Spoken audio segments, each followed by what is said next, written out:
오늘 예배에 참석한 여러분 한 분 한 분 위에 하나님께서 주시는 은혜가 늘 흘러넘치게 되기를 주님의 이름으로 간절히 축원합니다. 제가 오늘이 세 번째 설교인데 여러분들이 너무 저를 잘 맞아 주셔서 제가 꽤 오래 있던 사람 같아요. 그래서 아주 편안하게 지금 잘 안착하고 있고요. 지금 건물을 제가 있던 사택을 수리하고 있는데 한 2주 정도면 다 정리가 될 것 같아서 이제 2주 정도 지나고 나면 좀 더 안정된 모습으로 여러분들하고 함께 귀한 은혜를 나누게 될 걸로 생각합니다. 막상 건물이 너무 오래됐다 그래서 사택을 수리를 하면서 건물을 뜯어놓고 보니까 원체 옛날에 건물을 지을 때 얇게 지은 거예요. 건물이. 그러니까 여러분 얇게 지어놓은 거니까 이게 보온이 안 되잖아요. 보온이 안 되니까 그냥 여름에는 덥고 겨울에는 추울 수밖에 없는 거죠. 근데 그걸 몰랐을 때는 그냥 건물만 이렇게 보았을 때는 무슨 생각이 드냐면 뭐 그렇게 전기세가 많이 나올까 아니면 뭐가 기름값이 많이 나올까 이렇게 생각을 하다가 막상 뚜껑을 엮고 나니까 그게 그럴 수밖에 없겠구나를 아는 거죠. 이게 여러분 그냥과 아는 것의 차이는 인생을 되게 값지게 만드는 차이를 만들어내는 겁니다. 교회를 다니는 사람들도 마찬가지로요. 그냥 다니는 사람과 그냥 다니는 게 아니라 알고서 다니는 것에는 굉장한 차이가 나게 됩니다. 교회가 달라진다, 교회가 변화된다, 교회가 새로워진다라고 할 때 해야 될 가장 중요한 일은 뭐냐면 아는 겁니다. 저는 우리 여기 이제 원로 목사님이 추 목사님을 지난주에 이제 잠깐 뵈러 가서 식사도 뵙고 이렇게 차도 대접하고 인사하고 그랬는데 이제 얘기 한참 하다가 말고 저한테 이제 목사님이 나이가 어떻게 되냐고 물어보시는 거예요. 그래서 목사님만 늙는 거 아니고 저도 늙어가고 있어요. 그랬더니 목사님 막 웃으시더라고요. 그래서 제가 목사님 저도 이제 60을 바라보고 있습니다. 그랬더니 아이고 세월이 벌써 그렇게 갔구나 그러시는 거예요. 이제 또 우리 추 목사님은 또 저희 아버님한테는 후배시거든요. 저희 아버님은 또 그 위에 선배고 그러니까 그냥 말씀드리고 만나고 그러는 게 되게 편하니까 그냥 저한테 막 편안하게 뭐 별 얘기를 다 하시더라고요.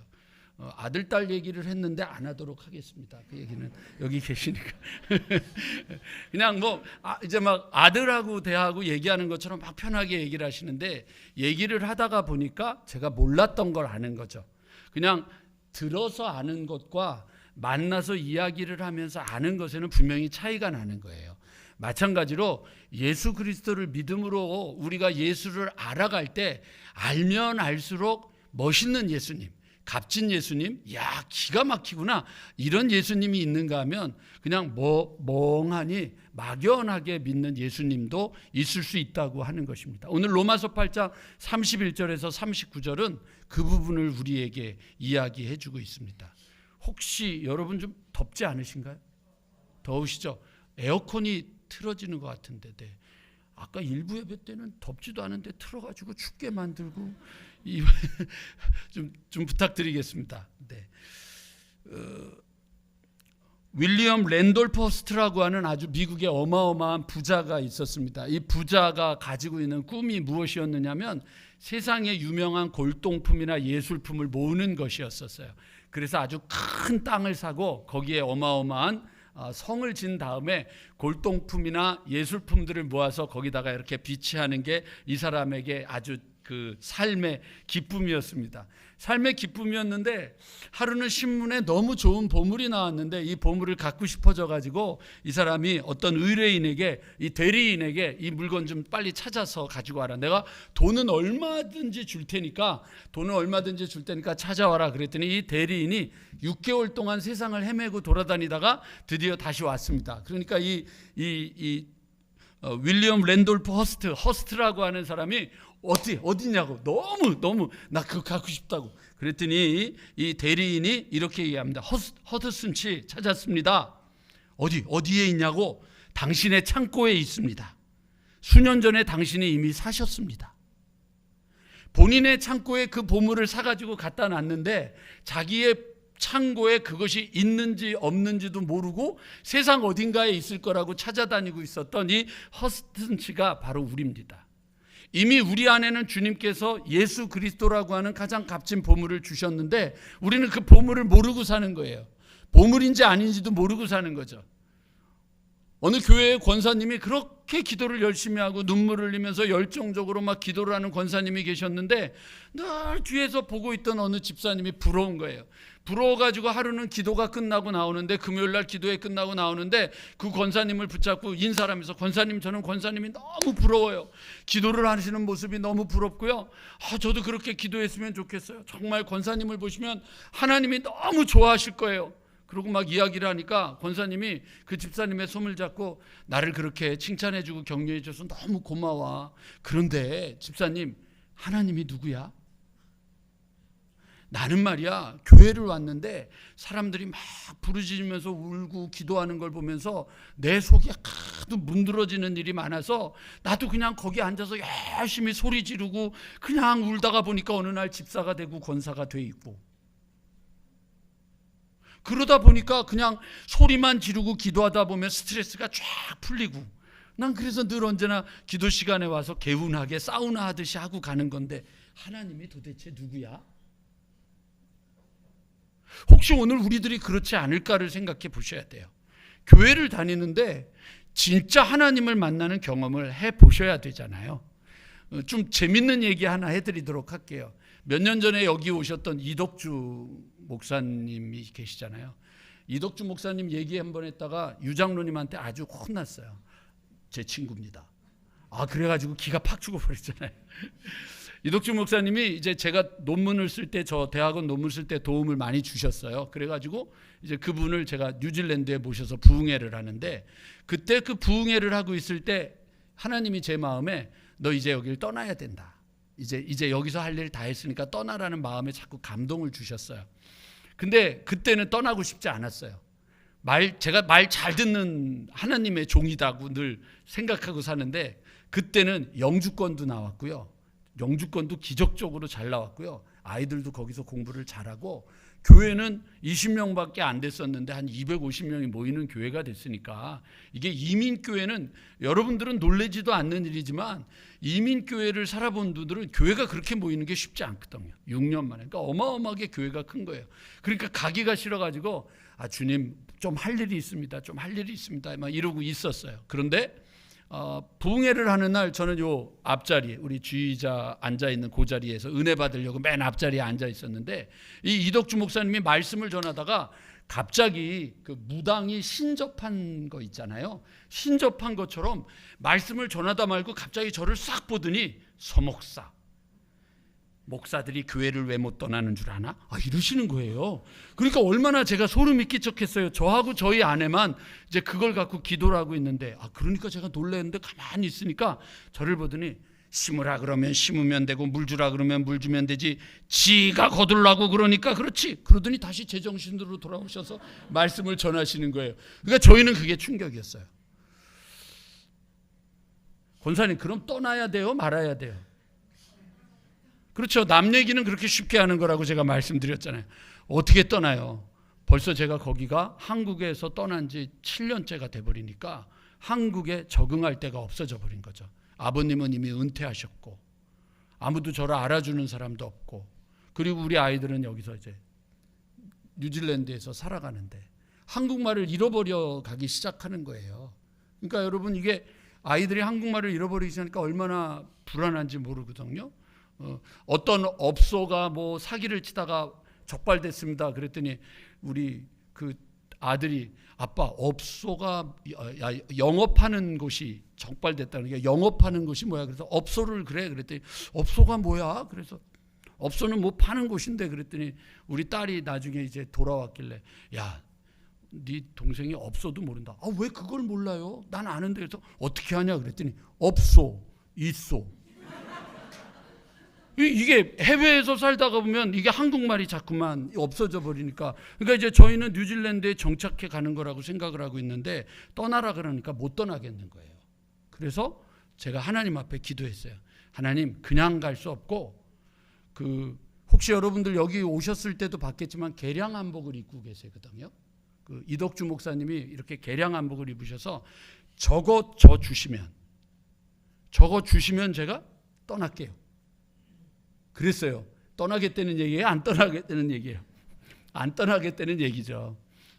떠날게요. 그랬더니면 집회를 다 끝났는데 이제 관광시켜드리고 호텔에 가서 이제 모시고 공항으로 가려고 그러는데 이제 엘리베이터에 딱 탔는데 뭔가 손에 종이 가방이 들렸는데 불길한 거예요. 그런데 갑자기 이덕주 목사님이 서 목사 내가 원래 이런 거 잘 안 하는데 이러시잖아요. 그래서 안 하던 거면 하지 마세요. 제가 이제 그러고 이제 저하고 둘이서 실강이라는데 그 가방을 종이 가방을 이걸 꼭 하나님이 자꾸만 주라고 그래. 그래서 종이 가방을 줘가지고 보지도 않고 자동차 트렁크에다가 쑥 던져놔 버리고 그러고 공항에 모셔다 드리고 이제 나와서 이제 집으로 오는데 뭐가 생각이 나겠어요? 종이 가방이 생각나잖아요. 그래서 종이 가방을 열었어요. 그래서 거기 뭐가 있겠어요? 개량 한복이 있는 거예요. 그래서 여러분 저 한국에 나온 거예요. 그러니까 여러분은 들으면 만화의 영화 같이 느끼지만 저는 늘 우리의 인생에 하나님의 역사는 그렇다는 것을 말씀드리고 싶은 거예요. 하나님은요, 여러분 그냥 멀리 서서 우리를 지켜보시고 있는 분이 아니라 아주 세밀하게 하나하나를 이끌어 주시고 섭리하시고 일깨워 주시고 붙잡아 주시고 역사하시는 하나님이라고 하는 걸 믿으셨으면 좋겠어요.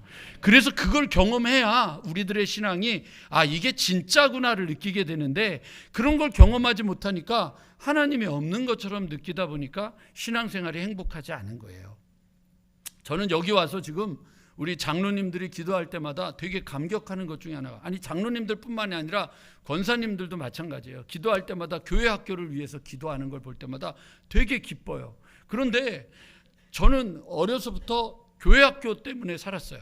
교회 학교 부흥시키는 게 제 목표였어요. 청년 부흥시키고 청소년들 아동부 부흥시키고 막 뭘 얼마나 열심 내고 애를 썼는지 몰라요. 그런데 시간이 지나면 지날수록 청년 청소년들은 문제가 하나도 없어요. 교회를 떠나는 이유는 여러분 교회가 재미없어서가 아니에요. 교회를 떠나는 이유는 뭐냐면 우리들이 하나님을 제대로 믿지 않기 때문이에요. 내가 하나님을 제대로 믿으면 우리 아이들은 아버지 어머니를 보고 신앙을 닮을 수밖에 없는 거예요. 이거 잊어버리시면 안 돼요. 그러니까 여러분 우리 교회에 젊은이들이 오기를 원한다면 여러분들 깨어서 기도해야 되고 여러분들 정신을 바짝 차리시고 애를 쓰시고 몸부림치고 여러분들 나아가셔야 돼요. 그거밖에 없어요. 다른 방법이 없어요. 왜 그렇게 해야 되느냐? 오늘 첫 번째 얘기를 시작할게요. C.S. 루이스라고 하는 영국의 변증가이기도 하고 철학가이기도 하고 작가이기도 하죠. C.S. 루이스는 누구냐면 여러분들이 알고 있는 그 반지의 제왕을 썼던 사람하고 친구예요. 사실은 이 C.S. 루이스 때문에 갑자기 이름이 생각 안 나는데 돌킨 몬데 그 친구가 반지의 제왕이라고 하는 소설을 쓰게 됐거든요. C.S. 루이스는 우리나라에도 영화가 나왔던 나니아 이야기라고 하는 것들을 소설로 아이들을 써서 해줬었는데 아주 굉장히 멋있는 영화로도 만들어졌던 분이에요. 이분이 스크룹테이프라고 하는 책을 썼는데 사단 교과서예요. 사단이 사람들을 어떻게 해서 쓰러뜨릴 수 있을까 이걸 이제 역으로 이렇게 재밌게 썼던 건데 거기에 보면 서문에 이런 재밌는 표현이 나와요. 악마에 대해서 생각할 때 우리 인류가 빠지기 쉬운 두 가지 오류가 있다. 첫 번째 오류는 무엇이냐 하면 악마라고 하는 것은 존재하지 않는다고 믿는 것이 가장 첫 번째 오류이고 두 번째 오류는 뭐냐면 악마를 믿되 불건전한 관심을 지나치게 많이 쏟는 것이다. 이 표현을 다르게 말하면 저희 나라에 여러분 한때 되게 유명했던 베레아라고 하는 거 기억하시나요? 그 김기동이라고 하는 목사가 베레아라고 하는 걸 이단을 만든 적이 있었어요. 그런데 이 사람들은 뭐냐면 감기 걸리면은 감기 귀신이에요. 그러니까 모든 것을 다 귀신으로 엮어가지고 했던 게 베레아라고 하는 데가 있었거든요. 한때 유명했었는데 그거하고 똑같은 거예요. 여러분 우리가 가지고 있는 악마에 대한 두 가지 오류는 무엇이냐면 하나는 뭐냐면 없다라고 말하는 것이고 또 하나는 뭐냐면 지나치게 모든 것을 영적으로 귀신이 역사해서 뭐가 어때서 이렇게 보는 이 두 가지 극단이 있는 거죠. 그런가 분명한 것은 뭐냐면 오늘 본문이 우리에게 얘기하는 것은 우리를 괴롭히는 존재가 있다고 하는 걸 얘기하고 있는 거예요. 여러분 우리의 신앙은요, 여러분 우리가 하나님을 믿기 시작하는 순간부터 우리는 공격의 대상이 되는 거예요. 오늘도 여러분들이 예배를 드리고 있는 순간부터 여러분들 공격의 대상이 되는 거예요. 혹시 예배 시간에 여러분들 조는 분들 있죠? 조는 분들이 있으면 여러분들 두 가지 중에 하나예요. 내가 어저께 저녁에 제대로 못 잤기 때문에, 아프기 때문에, 피곤하기 때문에 조는 거예요. 그거는 내가 조절하면 돼요. 그런데 생각해 보세요. 예배 시간마다 항상 졸고 쉬지 않고 졸고 범사에 졸고 늘 졸고 계속 졸고 그냥 오기만 하면은, 목사가 말씀만 전하면은 그냥 나는 너를 보면 잠이 와. 그러고 이렇게 졸다가, 근데 이런 분들은 되게 능력이 있으셔서요. 목사가 마지막으로 그러면 알아서 눈 뜨고 다 또 끝내요. 굉장히 능력 있는 분들이 있어요. 이런 분들은요, 여러분, 내가 영적으로 눌리고 있구나 깨달아야 돼요. 왜냐하면 하나님을 믿지 않는 자들은 사단이 건드릴 리가 없어요. 마귀가 건드릴 일이 없어요. 요한계시록 12장 11절에 보면 그 귀신의 이름들이 나오는데, 옛뱀, 큰 용, 마귀, 사단, 온천하를 꿰는 자, 그 다음에 밤낮 참수하는 자, 고린도서에 가면 광명의 천사로 가장한다. 그리고 요한복음 8장 44절에는 거짓말쟁이, 거짓의 아비라는 표현을 쓰고 있어요. 그리고 그 마귀, 악마를 쫓아다니는 쫄개들을 가리킬 때 귀신이라고 얘기를 하는 거예요. 근데 이 악마와 이 쫄개들의 목표는 딱 하나예요. 여러분들 복되게 하고, 여러분들 잘되게 하고, 여러분들 성공하게 하고, 여러분 좋은 대학 나오게 하고, 여러분들 행복하게 살게 할 수 있어요. 하나만 안 하는 거예요. 하나님만 안 믿으면 돼요. 제대로 하나님 못 믿게 하는 거예요. 복음을 못 듣게 하는 거예요. 믿음 안에 쓰지 못하게 하는 거예요. 그게 마귀가 하는 짓이에요. 그러니까 여러분들이 잘 되고 있는데 내가 하나님으로부터 점점 떠나고 있다라고 생각하면 빨리 정신 차리셔야 돼요. 아, 이거는 복이 아니라 저주구나, 이렇게 아셔야 돼요. 내가 공부를 잘한다고 하는 핑계하에 내가 예배를 제대로 안 드리고 있다. 내가 일을 열심히 하고 있다는 핑계로 내가 기도를 하지 않고 있다. 내가 신앙생활을 좀 등한히 하는데도 일들이 잘 되고 있다. 이거는 여러분 사단이 갖다 주는 선물이에요. 자, 오늘 보세요. 31절에 보면 그런즉 이 일에 대하여 우리가 무슨 말하리요? 만일 하나님이 우리를 위하시면 누가 우리를 대적하리요? 이 얘기를 다르게 돌리면요, 우리를 대적하는 자가 있다는 얘기예요. 33절에도 누가 능히 하나님께서 택하신 자들을 고발하리요? 고발하는 존재가 있다고 하는 거예요. 34절에도 똑같잖아요. 누가 정죄하리요? 죽으실 뿐 아니라 다시 살아나신 이는 그리스도 예수시니 그는 하나님 우편에 계신 자여 우리를 위하여 간구하시는 자신이라. 누가 정죄하리요? 그 다음에 여러분 35절로 가면 누가 우리를 그리스도의 사랑에서 끊으리요? 이렇게 돼 있다고요. 그러니까 이 얘기는 여러분 무슨 얘기냐면, 누군가가 나를 대적하고, 누군가가 나를 고발하고, 누군가가 나를 정죄하고, 누군가가 나를 하나님의 사랑에서 끊으려고 하는 존재가 있다고 하는 거예요. 그러니까 우리들의 신앙생활이 여러분 편안해지면 안 되는 거예요. 뉴질랜드에 갔을 때 여러분 제가 목회를 시작하면서 깜짝 놀란 게 70년대 80년대 예배를 드리는 인원이 70%가 됐어요. 뉴질랜드에. 그런데 제가 갔던 2001년에 갔을 때 예배를 드리는 인류가 3%에서 5%밖에 안 된 거예요. 20년 사이에 확 무너져 버린 거예요. 저는 그게 되게 고민했어요. 그러다가 짐바브웨에서 40년 평생 선교사로 살다가 이제 다시 은퇴하고 돌아온 그 선교사님이, 뉴질랜드 선교사님이 저희 그 현지인 교회 타카푸나 메소디스트 처치라고 하는 그 교회에 이제 오셨어요. 그래서 제가 한 번은 집으로 모셨어요. 모셔가지고 제가 여쭤봤어요.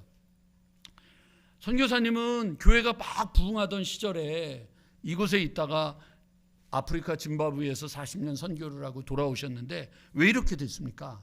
이유가 뭐라고 생각하십니까? 그랬더니 그분이 하는 얘기가 아주 간단해요. 아주 간단한 단어 하나를 딱 썼어요. 편안함. 편안한 거예요. 편안해지지 마세요. 편안해지시면 안 돼요. 여기 여러분들 나이 드신 분들 편안하다고, 나 이제 늙었으니까 그러시면 안 돼요. 나 늙었으니까 좀 편안하게 살면 되지, 그러신 분들은 빨리 저한테 오세요. 제가 위에서 기도해드리고 빨리 돌아가시게 할 테니까. 아니에요. 살아있는 것은 살아있는 이유가 있고 살아있는 목적이 있는 거예요. 하나님이 우리를 부르시지 않는 거예요. 인생의 두 가지는 내 마음대로 할 수 없는데, 하나는 태어나는 것이고 하나는 죽는 것이에요. 여러분 죽겠다 그래서 죽는 게 아니라고요. 죽지 않고 살아있는 것은 이유가 있고 목적이 있고 계획이 있는 거예요. 하나님의 이유와 목적이 있는데, 우리를 향한 하나님의 목적은 깨어있으라고 하는 것이고 살아야 될 이유를 가지고 있는 거예요. 그러니까 여러분 목숨 걸고 자녀들을 위해서도 기도하고 눈물을 흘려서 기도해야 되고 열심을 다해서 내가 할 수 있는 일을 찾아야 되는 거예요. 안 하면 어떤 일이 벌어지느냐? 여러분 편안해지는 거예요. 편안해지는 거예요. 조지 바너라고 하는 교회 성장학자가 이 교회를 향하여 얘기할 때 이런 얘기를 했어요. 물이 펄펄펄펄 끓고 있는 데다가 개구리를 집어넣으면 개구리는 그 물속에 들어갔다가 너무 뜨거워서 딱 뛰면서 튀어나올 거라는 거예요. 그런데 개구리를 거기다가 이렇게 그릇에다가 넣고 헤엄을 치게 한 다음에 불을 떼는데 천천히 불을 오르게 하면 이 개구리가 늘어져 가지고요. 불이 뜨뜻해질 때쯤에는 뜨거운 거를 느끼고는 있지만 뛰어나올 수 없을 정도로 몸이 완전히 풀어져 가지고 죽게 된다는 거예요. 사단이 우리에게 갖다 주는 게 그런 거예요. 여러분 목사가 왜 바뀌었는지 아세요? 정신 차리라고. 아멘을 안 해서 다시 할게요. 목사를 하나님이 왜 바꿨는지 아세요? 정신 차리라고. 정신을 차려야 교회가 달라지는 거예요.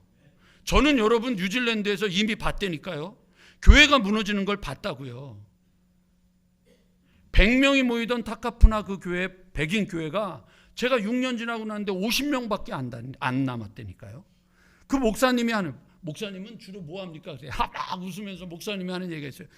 내가 하는 일은 장례식, 내가 하는 일은 병원 신방. 없어요. 그러니까 여러분 하나님이 우리를 정신 차리라고 부르신 거예요. 그러니까 여러분 우리를 정신 차리면 누가 정신을 차리냐면 강북지방이 정신을 차리는 거예요. 강북지방이 정신을 차리면 서울연회가 정신을 차리는 거예요. 목사님들이 요즘 전화를 해요 저한테. 서 목사 음파 갔어? 왜 갔어? 왜 세세배 있지 왜 거길 갔어? 그럼 제가 뭐라 그러게요? 뭐라 그러겠어요? 도전하러요. 다시 한번 해보려고요. 씨름해보려고요. 여러분 저를 담임 목사로 맞아주시면 딴 거 하지 마시고요. 도전하세요. 씨름하시고요. 몸부림치셔야 돼요. 왜냐하면 사단은요 여러분 이 세상에 있는 모든 존재 중에서 가장 성실하고 가장 부지런하고 가장 열심히 있고 가장 열정이 있는 존재는 누구예요? 사단이에요. 자기가 마지막 끝나는 날까지 천하보다 귀한 이 한 영혼을 어떻게든지 하나님으로부터 떨어뜨리려고 하는 게 사단이 하는 일이에요. 그러니까 여러분 밤낮 와서 우리를 정죄하고 밤낮 우리를 고발하고 밤낮 우리를 대적하고 밤낮 우리를 하나님으로부터 끊어내려고 잊어버리지 않기를 주님의 이름으로 간절히 축원합니다. 정신 차리셔야 됩니다. 이제 여러분들 우리가 인사할 때마다 인사하고 오늘도 여러분들 저하고 인사할 때 하세요. 목사님 정신 차리십시오. 아셨죠? 인사하세요. 제가 인사 얘기 나온 김에 한 가지 양해를 구할게요. 벌써 여러분들 중에 저 때문에 섭섭해 하시는 분들이 있어요. 인사를 했는데 안 받아준다고. 근데 제가 사팔이 아니거든요. 그래서 또 그리고 제가 집중을 하면 못 봐요. 그래서 지난주에도 말씀드렸지만 제가 31년 목회를 하면서 이것 때문에 되게 시험을 많이 받았어요. 인사 안 하는 목사라고. 근데 그게 아니고요. 이러고 막 인사를 하고 있으면 못 봐요. 누가 와서 인사를 해도. 그럴 때 어떻게 하라 그랬죠? 옆구리 찌르고 인사했다고 이렇게 얘기하시라고요. 집에 가셔서 섭섭해 하시지 마시라고요. 아셨죠? 그러지 마시라고요. 아멘 소리가 큰 거 보니까 섭섭했나 봐. 아이고 주여. 그러니까 여러분 우리가 하나님 안에서 이제는 우리가 새로워지는 거예요. 힘을 내야 되는 거예요. 머리 허여신 분들 정신 차리는 의미에서 염색하세요. 염색. 시커멓게 염색하세요. 내가 정신 차리겠다. 저도 염색한 거예요. 이거 제가 원목사보다 젊어 보이잖아요. 안 믿으시네. 이나 참. 여러분 그러니까 이건 정신 차리는 거예요. 왜냐? 사단이 여러분 베드로가 예수님하고 3년 동안 있었잖아요. 3년 동안 예수님하고 있었다고요. 다른 존재가 아니라 예수님하고 있었고요. 예수님하고 먹고 예수님하고 자고 예수님한테 배움을 받고 예수님이 말씀을 전할 때는 또 가르침을 받을 때 능력을 받아가지고 나가서 귀신도 쫓아냈잖아요. 누가요? 예수님의 제자 베드로가요. 그런데 그 베드로에게 예수님이 뭐라 그러냐면 야, 사단이 널 밀가불 듯 할 거다라고 얘기했잖아요. 아니, 예수님하고 3년을 같이 살았던 베드로도 사단이 와서 밀가불 듯 하는데, 우리같이 항상 놀고 쉬지 않고 놀고 범사에 놀고 텔레비전은 나의 목자시니 내게 부족함이 없으리로다. 그가 나를 소파에 눕게 하시며 리모컨을 손에 들게 하시는도다. 심심하면 돌리게 하시고. 여러분, 이렇게 만들어 놓는 우리들을 사단이 밀가불 듯 못하게 할 것 같아요? 정신 차리셔야죠. 자, 옆에 분하고 인사하면서 얼굴을 험상궂게 하고 정신 차려야 돼. 인사 한번 해보세요. 정신 차리셔야 돼요. 여러분, 이게 여러분 왜 그러느냐? 베드로가 예수님을 부인하는데, 여러분 성경 제대로 못 보셨죠? 이게 여러분 얼마나 비참한 건지 아세요? 예수님을 나 모른다 라고 말한 다음에 세 번째는 뭐라 그랬는지 아세요? 저주까지 했거든요. 근데 저주할 때 여러분 좀 성경을 보세요. 예수님하고 눈이 마주쳤다고요. 근데 이 표정은 처음 듣는 것 같은, 아니에요. 성경에 보면 예수님을 저주하는데 예수님하고 눈이 마주쳤어요. 어떻겠어요? 여러분, 와이프하고 있는데 어떤 여자가 저를 유혹하는 거예요. 결혼했냐고. 그래서 안 했다고. 그랬더니 진짜 안 했냐고. 안 했다고. 그래가지고 세 번째, 내가 하늘을 두고 맹세하는데 안 했다고 그러는데, 여러분 아내하고 눈이 마주치면 어떨 것 같아요? 베드로가 그랬다고요. 그러니까 그게 상처가 됐잖아요. 그러니까 여러분 베드로서에서 베드로가 뭐라 그래요? 사단이 움켜 삼킬 자를 찾는다고. 근신하여 깨어 있어라. 사단이 움켜 삼킬 자를, 돌아다니면서 움켜 삼킬 자를 찾는다. 음파교회에 정신 차리는 하나님의 백성들이 가득 차기를 주님의 이름으로 간절히 축원합니다. 아멘한 모든 분들은 내일 새벽에 같이 기도할 줄로 믿습니다. 아유, 내일 박 장로님 관 준비하셔야 될 것 같습니다. 내일 이분들이 다 오셔서 새벽 기도하면 제가 심장마비로 쓰러질 거예요. 알아서 오세요. 저 죽이지 않으려면 그래, 나는 안 가는 게 목사를 살리는 길이야, 그렇게 생각하고, 안 오신 분은 저를 살리기 위해서 안 오신 거고, 오신 분은 기도하기 위해서 온 걸로 알고.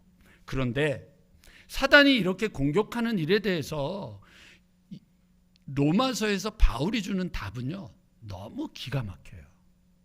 자, 그걸 한번 볼게요. 31절, 혹시 화면이 되면 화면을 좀 보여주세요. 31절 우리 같이 한번 읽어보겠습니다. 시작.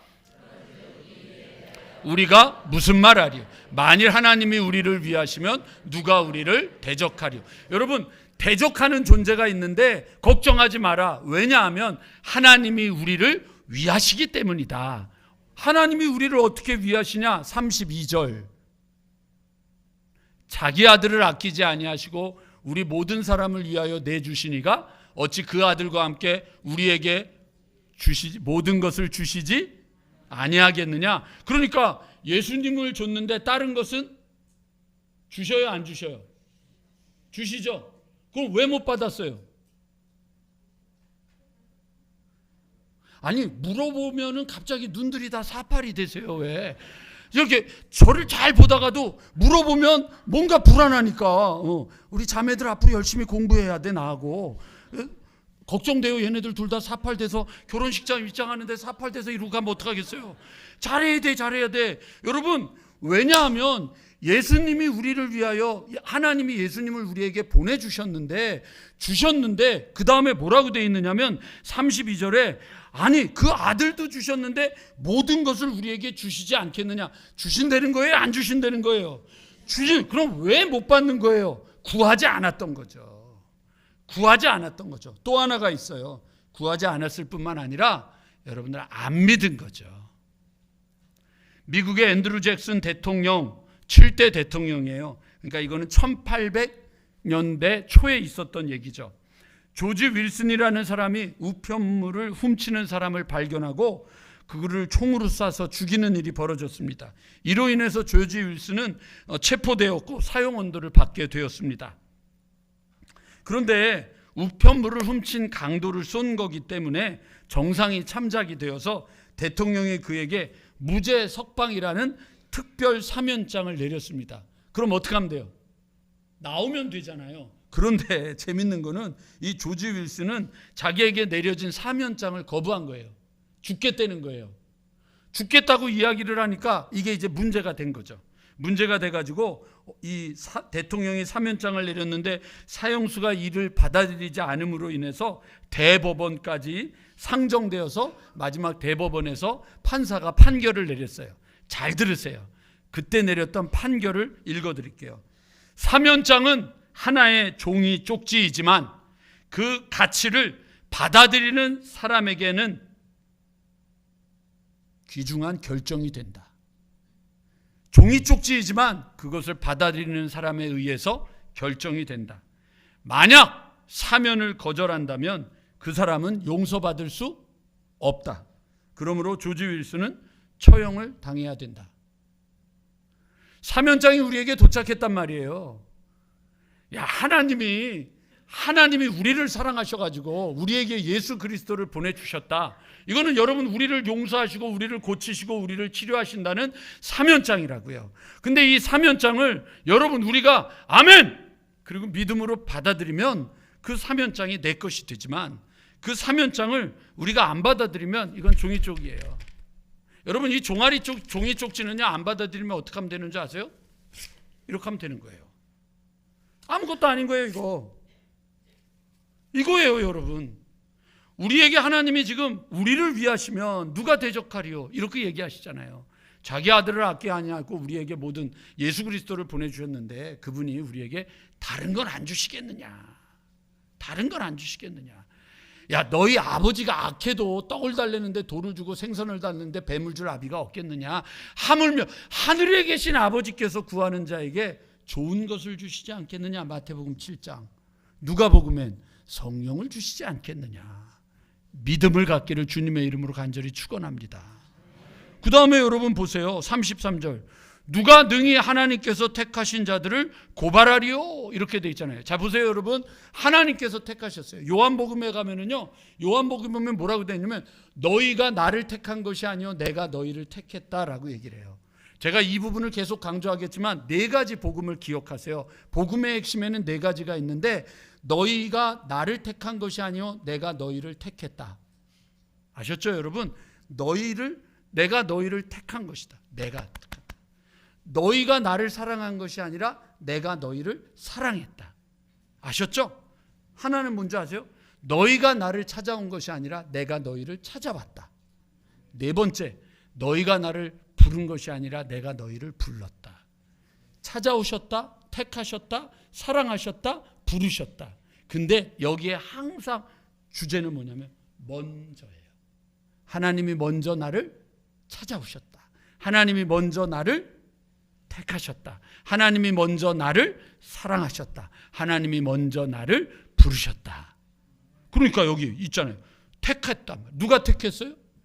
하나님이요. 그러니까 누가 고발해요?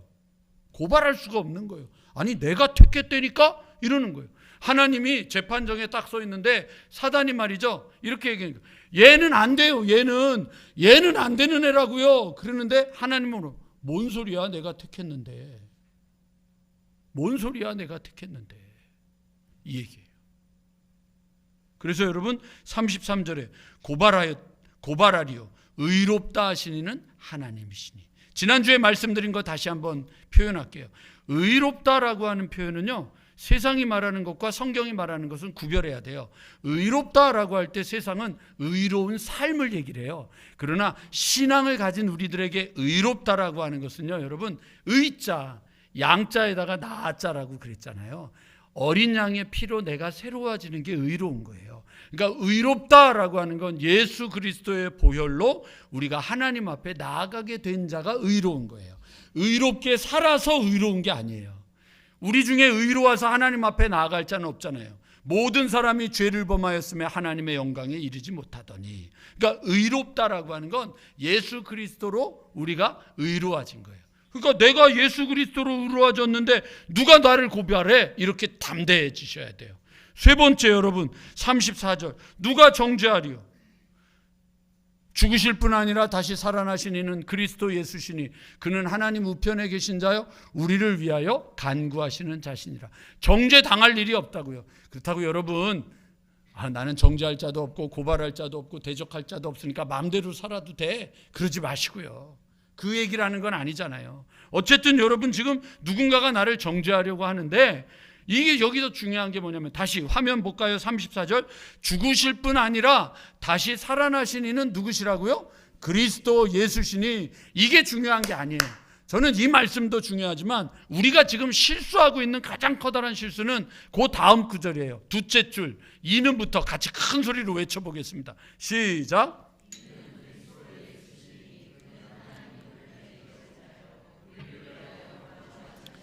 그러니까 예수님이 지금 천국에 올라가셔가지고 하나님 우편에서 주무시고 계신 게 아니라고요. 지금도 이 시간에, 여러분 지금도 이 시간에 우리가 말씀을 못 듣고 집중하지 못하는 거예요. 저 오늘 설교하는 걸 보니까 저 목사 또 오늘 길겠다. 막 머리를 집중하지 않고 딴소리가 하니까 움켜 삼킬 자가 이렇게 참 삼키려고 이렇게 덤비고 있단 말이에요. 그런데 예수님이 그래도 제가 저 녀석을 위해서 내가 십자가에서 피를 흘렸으니 저에게 긍휼과 자비를 베풀어 주십시오. 이게 지금도 예수님이 우리를 위하여 간구하시고 있는 일이란 말이에요. 그러니까 이게 여러분 우리에게 얼마나 큰 축복이냐고요. 어깨 피시고요, 눈 크게 뜨시고요, 담대해지시라고요. 여러분을 하찮은 존재가 아니라고요. 여러분은 여러분 싸구려가 아니라고요. 여러분은 그냥 막 살아도 되는 존재가 아니라고요.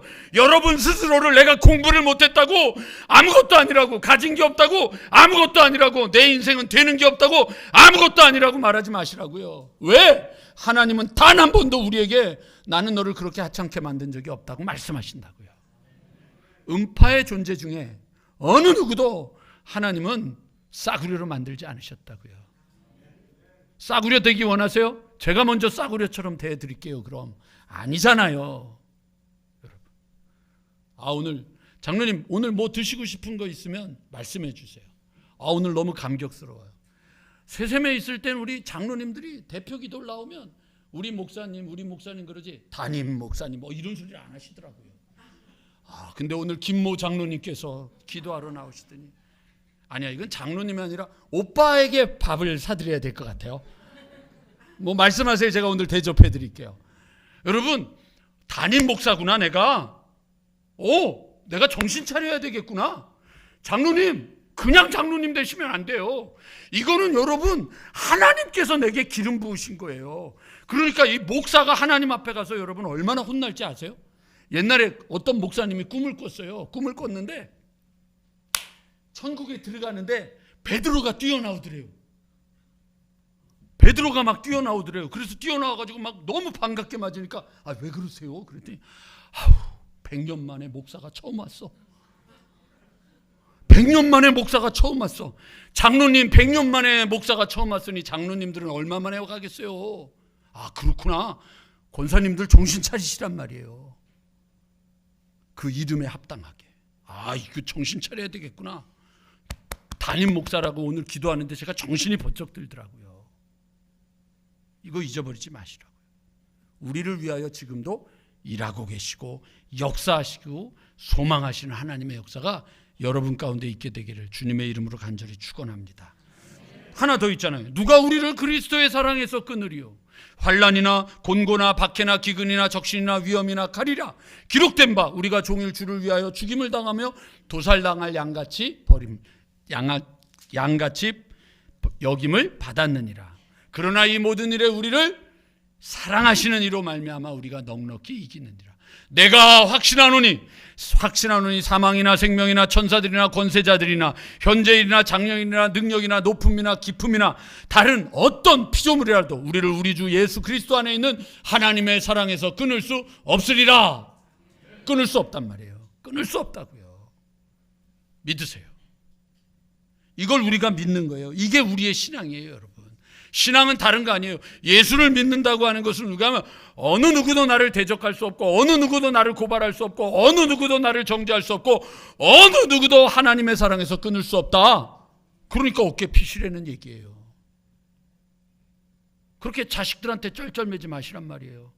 죽어라 그러고 평생 고생해가지고 키워놨더니 이 자식들이 와가지고 핏대를 올리면서 눈 깔어. 이러셔야죠. 아버지 어머니들 왜 그렇게 나약해지셨어요? 교회를 다니면서 왜 이렇게 비참해지셨어요? 예수 믿는 게 얼마나 불쌍하면 그래. 식사하면서 기도도 제대로 못하고 하나님 앞에 감사하지도 못하고 그냥 새치기 하는 차 있으면 너그러운 마음으로 용서는 못해주고 쌍. 왜 이러시냐고요? 우리는 하나님의 존귀한 사람들입니다. 너희는 택하신 족속이요 왕같은 제사장들이요 거룩한 나라요 그의 소유된 백성이니 이는 너희를 어두운 데서 불러내어 그의 기이한 빛에 들어가게 하신 자의 아름다운 덕을 선전하게 하려 하심이라. 잊지 마시라고요. 내가 누군지를 아셔야 돼요. 그러니까 여러분 지금 이 네 가지 대적, 정죄, 고발, 끊는 이것들을 극복할 수 있는 건 하나잖아요. 내가 아니라 그분이 우리를 택하셨고 그분이 우리를 위하시고 그분이 우리를 위하여 죽으시고 부활하시고 그분이 우리를 고통을 당하셨기 때문에 우리가 이기게 됐잖아요. 이 믿음이 우리의 믿음이 되기를 주님의 이름으로 간절히 축원합니다. 여러분 예배를 드릴 때 정신 차리세요. 저는 하나님 앞에 축복받은 사람이에요. 뭔 축복받았는지 아세요? 기도하면서 치료되는 게 아니라요, 말씀 들으면서 하나님이 치료해 주시는 걸 전 너무 많이 경험했어요. 말씀 들으면서. 그래서 성경을 찾아봤어요. 있나 없나? 있어요. 사도행전 찾아보세요. 바울이 말씀을 전하는데 베드로가 말씀을 전하는데 베드로가 말씀을 전하는 중에 고넬료의 집에 성령이 임했어요. 기도하다가 성령이 임한 게 아니라 말씀을 전하고 있는데 고넬료의 집에 성령이 임했더니 이 베드로와 함께 왔던 사람들이 야 우리가 오순절에서 기도할 때 받았던 성령과 똑같은 성령을 받았다. 그리고는 놀라는 일이 벌어졌다고요. 말씀의 역사가 있게 되기를 주님의 이름으로 간절히 축원합니다. 우리 권사님 내가 가게 갔다가 놀랬잖아요. 데살로니가전서 1장 3절을 막 이거 딱 써놓은 걸 보고 우와, 아니 가게에다가 이런 걸 써놓고도 장사를 하는 분이 있네? 그랬어요. 그리고 제가 놀랬어요. 그 성경 구절 보고. 근데 그 데살로니가 교회의 축복의 핵심이 뭔지 아세요? 너희가 내 말을 들을 때 사람의 말로 듣지 않고 하나님의 말씀으로 들었다는 그 말씀 때문에 여러분 데살로니가 교회가 내가 너희에 대해서 믿음에 대해서 사랑에 대해서 소망에 대해서 할 얘기가 없다 이렇게 얘기하는 거예요. 저는 우리 교회가 데살로니가 교회가 되기를 주님의 이름으로 간절히 축원합니다. 축원합니다. 믿음에 대해선 강북지방에서 은팍교회에 대해서는 얘기할 게 없어. 아멘 한 분에게는 하나님의 은혜가 왕창 임할 줄로 믿습니다. 소망에 대해서는 은팍교회에 대해서 강북지방이 할 얘기가 없어. 사랑에 대해서는 은팍교회에 대해서 다른 교회가 말할 게 없어. 왜? 그 교회에는 하나님의 역사가 있으니까. 마음이 그래야 돼요. 자, 그럼 이제 마지막 하나 더. 그러면 우리가 그 일을 어떻게, 그 예수 그리스도에 대한 마음을 어떻게 가져야 됩니까? 오늘 여러분 37절, 이거는 여러분 우리 큰 소리로 선포해야 돼요. 37절. 자, 우리 다 같이 함께 보겠습니다. 시작.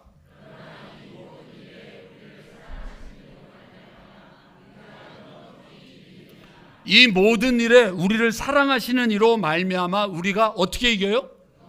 넉넉히 이기고도 남는 데는 얘기예요. 요한복음 16장 33절에 너희가 환난을 당하나, 너희가 고난을 당하나, 너희가 아픔을 당하나, 너희가 실험을 당하나, 너희가 괴로움을 당하나, 너희들에게 여러 가지 고통이 올지라도 너희가 담대하라. 내가 세상을 이겼노라. 이게 예수님이 주신 말씀이에요. 너희가 환난을 당하나 담대하라. 내가 세상을 이겼노라. 이 모든 일에 우리를 사랑하시는 이로 말미암아 우리가 넉넉히 이기느니라. 겨우 이기는 게 아니에요. 어쩌다 보니까 어떻게 된 거예요, 권사님? 어찌 하다 보니까 그렇게 됐어. 권사님 어떻게 된 거예요? 그냥 됐어. 신앙은 그런 게 없단 말이에요. 우리를 위하시는 분 때문에 넉넉하게 이기는 확실한 믿음의 사람들로 굳건하게 서야 됩니다. 그래서 그럼 목사님 그 믿음을 어떻게 해야 됩니까? 그러니까 기도하자는 얘기예요. 왜? 기도를 안 하면 안 되는 게 뭐냐면, 기도를 안 하는 거는요, 여러분 하나님을 안 믿는 거예요. 그렇게 말하지 말라고요? 제가 얘기할게요.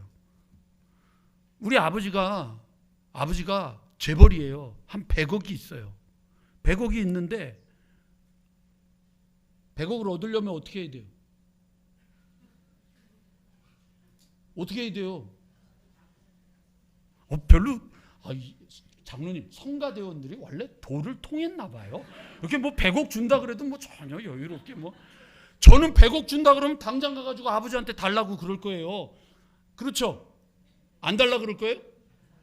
지금 할 일이 얼마나 많은데 지금 우리 교회 어르신들 저 태우려면 저 스타렉스 같은 차 있으면 안 돼요. 큰 차 있어야 돼. 그 어르신들 타느냐고 얼마나 불편한데 차도 있어야 되죠. 엘리베이터도 있어야 되죠. 식당하고 난 와가지고 은파교회 이런 교회 처음 봤어. 예배드리고 교인들이 인사한 다음에 다시 들어와서 밥 먹으러 일로 가. 뭐 이런 교회가 있어요. 그러니까 빨리 구름다리도 놓아야 돼. 할 일이 얼마나 많은데요. 100억 있으면 할 거 다 해야 되니. 그렇죠? 우리 오늘 기도하고 로또를 다 살까요? 그러니까 여러분, 만약에 여러분 생각해 보세요. 만약에 여러분들에게 100억이 있다고 아버지에게 있다고 그러면 달라 그러겠어요? 안 달라 그러겠어요? 안 달라 그러는 사람이 바보죠. 그렇죠?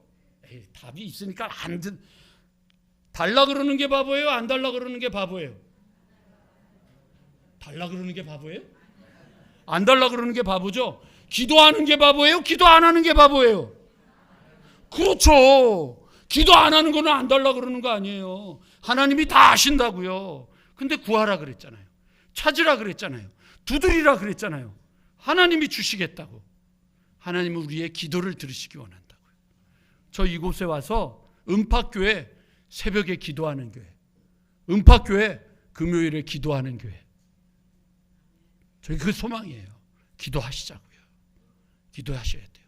이게 바로 우리를 넉넉히 이기게 하시는 하나님 안에서 살아가는 방법입니다. 그래서 여러분들 데살로니가전서 5장에 보면 쉬지 말고 기도하라. 누가복음 18장 1절 항상 기도하고 낙심하지 말아라. 그리고 마지막 절에 뭔지 아세요? 근데 마지막 때에 이 믿음을 보겠느냐? 깨어 있으세요. 정신 바짝 차리시고요. 여러분 저하고 함께 여기에 있는 분 중에 제가 은퇴할 때까지 돌아가시면 안 돼요. 젊은 분이 아멘하면 안 되고요. 나이 드신 분이 아멘해야 돼요. 그래서 여러분 정말로 우리가 이제 50 몇 년이죠? 55년 역사 속에서 우리한테 이런 축복이 없었다는 것을 교회를 다니면서 경험하고 천국에 가야죠. 그게 여러분 행복 아니겠어요? 제가 그래서 추 목사님한테도 협박하고 왔어요. 제가 추 목사님 딱 이제 일어나서 이제 어디 가실래요? 그래서 나 오늘 누구 만나러 가. 그럼 제가 거기 모셔다 드릴게요. 그럼 모셔다 드리면서 목사님 저 위해서 기도 많이 해주세요. 그래서 저를 이러고 쳐다보더라고요. 그래서 목사님 그리고 교회 위해서 기도 많이 해주세요. 우리 교회가 건강해져야 제가 목사님도 잘 대접할 수 있잖아요. 제가 그랬어요. 그랬더니 그러지 않아도 기도하고 있어. 그러면서 저한테 아주 좋은 말을 해주셨어요. 서 목사가 은파에 딱 어울리네.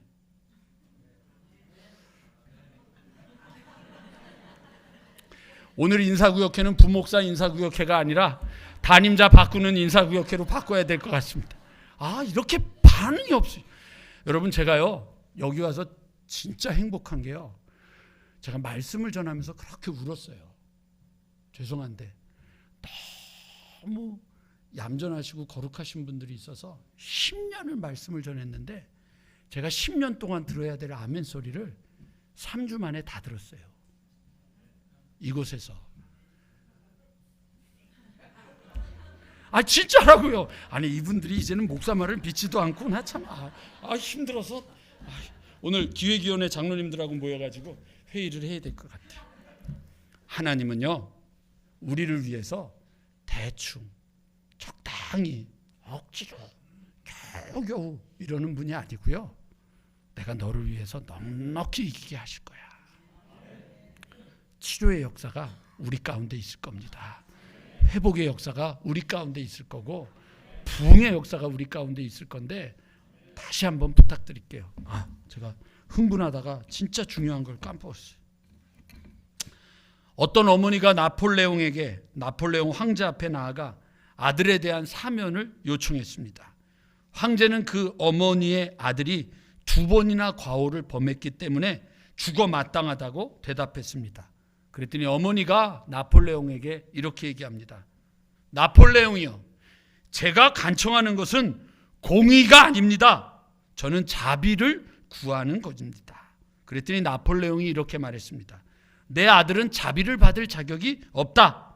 그러자 이 여인이 다시 나폴레옹에게 간청합니다. 폐하, 만일 제 아들이 자비를 받을 자격이 있어서 자비를 베푸신다면 그것은 자비가 아닐 것입니다. 자비를 받을 자격이 없기 때문에 자비를 구하는 것입니다. 이게 우리가 갖고 있는 은혜입니다.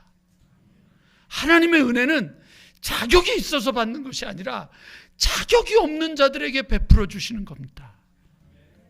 그 자격이 없는 자들에게 베풀어 주신 그 은혜의 선물 사면장, 그것을 믿고 받아들이시고 그 믿음으로 씨름하는 하나님의 역사가 한 분 한 분 한 분 우리 모두 위에 임하기를 주님의 이름으로 간절히 축원합니다.